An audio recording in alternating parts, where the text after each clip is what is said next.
Welcome back to another 90 Day Fiance recap. Let's talk about The Other Way Season 7, Episode 9. Let's start with Chloe and Johnny. So remember, Chloe's mom, Michelle, is going to be in Aruba to visit Chloe and see Michelle and how they're living.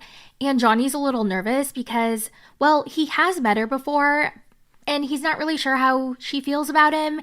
He said something like, I don't think she necessarily looks down on me, but I also don't want her to think her daughter is living with some slum. I want her to be like, oh, this is a nice house, you know? Not like, oh man, this is pretty bad, you know? And when he said that, that made me so sad.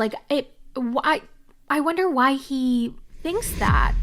It's a big concern that Chloe's mom will start speaking in Chloe's ear and telling, hey, is this the right decision? Is this the right thing? Anyway, they pick up Michelle from the airport and then he's driving all of them back home. And I guess Michelle's been to Aruba before, but she didn't stay with Johnny because Chloe knows her mom is very high maintenance and she has her standards and she likes things a particular way. So what Chloe would end up doing is she would stay with Johnny and she would put her mom up in a really nice rental. Now, Chloe doesn't think her mom's going to be too happy about her getting into a serious relationship with Johnny, and she kind of implied it might be because he doesn't have a corporate job, he doesn't make a lot of money, and he can't afford the finer things in life. I mean, she didn't say it, but that's kind of the vibe I got. Did anyone else get that vibe? I hope Jonathan is ready for all the scrutiny that is to come from my mother. So they're in the car and Michelle was talking about how there was no one sitting next to me in first class. Ha ha ha ha ha. I had so much room. This never happens. And Johnny's like, wow, that's so cool. And all of a sudden they hear a pop sound. I know, it never happens, right? That's a lot of space. What was that? And the ladies are shook. They're scared. They're like, what was that? Did something blow up? Was that a gunshot? That sounded like a gunshot. Did something just blow up? Is my luggage still in the car? And Johnny's trying to calm them down. He's like, don't worry, everything's fine. They finally get to his house and the mom's kind of looking around everywhere, but she doesn't say anything. And then later she tells the cameras that his house is going to need a lot of work. My first impression of Johnny's house is that it needs a lot of work. But ma'am, you know that a lot of work requires a lot of money, right? So Johnny gives mom a tour of the house and the mom's just still looking, not saying much. And I don't know, for me, even if the house is messy, I would still kind of find ways to compliment it. I would be like, oh my God, I love, find something that you find really pretty or cute and compliment it. But she's just like, oh, wow, okay, oh. Would it be where I want my daughter to live? Absolutely not. They're in the bedroom and mom sees a closet space and she's like, oh, Chloe is going to need a lot more space. If you think she has a lot of stuff now, you just wait until the rest of her stuff comes. Okay, we'll figure it out. Why did you have me bring all this other stuff if you have things that you haven't even unpacked yet? We're gonna find room. I didn't realize she has that much stuff. Then they go to the bathroom and Michelle learns that they don't have warm water because in Aruba you have to have a water heating system and it costs a lot of money. He doesn't have a lot of money for that. So they have to take cold showers, but the water's not that cold. How do you take a cold shower? Well, to be fair, It's not that cold. the day, right now, Michelle looks horrified. I know that she's in love with Johnny and, everything's bliss, but reality's gonna come. Johnny turns on the water to show her that it's really not that cold, and she completely disagrees and then says it's barbaric. It's really not that bad. I could never go in that. 89 degrees, I told you. That's good water. That is barbaric. Barbaric.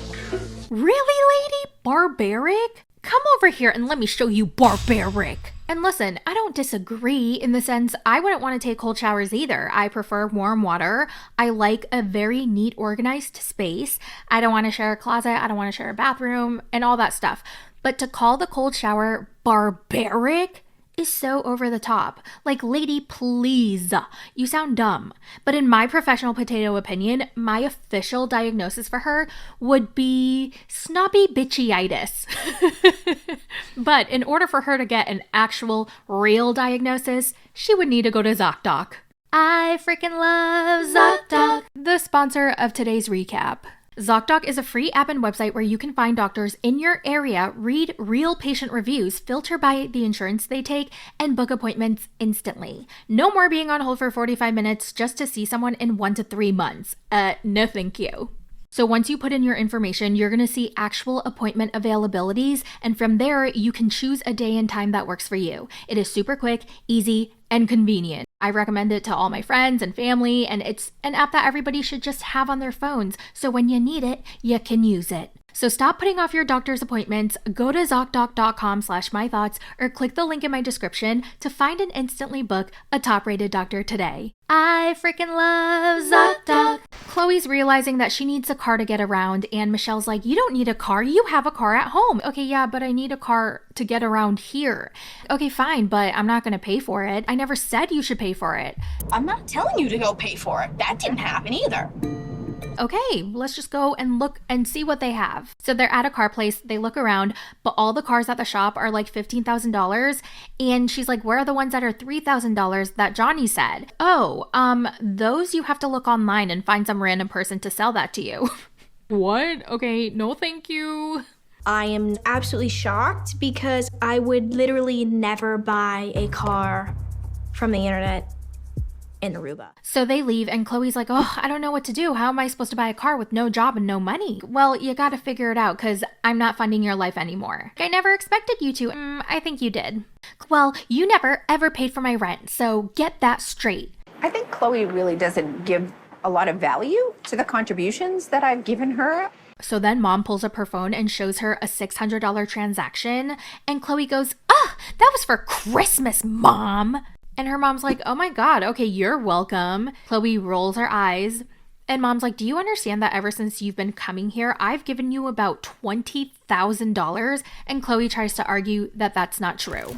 Since you've been going down here, I've given you a minimum of $20,000. I don't believe that, but that's okay. And now she's mad at her mom for trying to make her look like a dumb, spoiled brat on camera. I get where Chloe is coming from in the sense that her mom keeps shutting her down without giving her a chance and she's so negative. But at the same time, if I were her mom, I would be like, quit fucking around and get your ass back home and get a job, okay? That's what I would do if she were my kid. So, moving on to Luke and Madeline. So Luke is looking like a sad little puppy dog waiting for his owner to take him back. Madeline doesn't even want to be talking to him right now, but they have multiple businesses together, so here she is.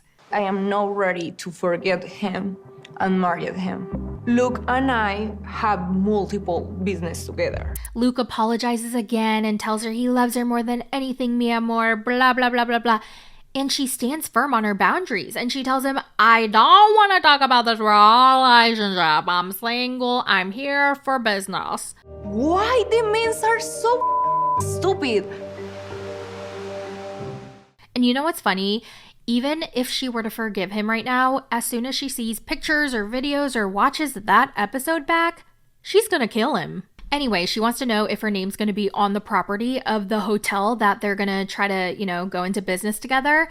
And she makes it clear that she wants her name on the title. She feels like it's only fair, but Luke feels like it's only fair that his name be on the title because he's putting down all the money for it. But now that Madeline is mad at him and he's trying to win her heart back, he agrees to put her name on the property. What an idiot. All I want is for this to work. I want the business with you. I want a life with you. Who the hell would have thunk Madeline would be the smart one? Wow. So Luke starts to cry. I'm gonna do whatever, anything, everything I can do to win you back. Ugh, okay, I give you another chance, but we're not gonna have sex and we're not gonna get back together. I'm just letting you know, show me whatever you wanna show me. I can give you a chance, but it's not a chance to come back together. It's time without sex to show me with actions. So he takes her to the spiritual cleansing place to show her that he's really sorry and wants his sins to be cleansed away. But what he doesn't know is Madeline thinks this is a really dumb idea. And she's like, I don't believe in this witchcraft because I was raised in a Catholic family. So they get to this place and this lady's like, so how can I help you today? I look hanging out with strippers and making bad money decisions. And those are the reasons he needs to be closed. The lady tells him he needs to be sure he's not going to do it again or there will be consequences. He agrees and the cleansing session begins. Él tiene que estar muy seguro porque si vuelve a estar en eso después de esta limpieza puede tener enfermedades físicas, dolencias. The lady, I don't know what you call them, but she's doing this schmexual cleanse all over his body and of course his panas. She does a rubbing motion 2 inches away from his dick and releases the dirty, dirty energy. I can't believe he has to do all this because his stupid friend surprised him with a stripper. It's working. Inhalamos amor y exhalamos. And then we get a very quick scene of Manon and Anthony. And so remember, Anthony left the restaurant with their son and Manon stayed, and she walked up to her aunt who they used to have beef with and decides it's time for new beginnings, and they talk and they agree to move on. But like, to be real, that aunt looked like a real big bitch.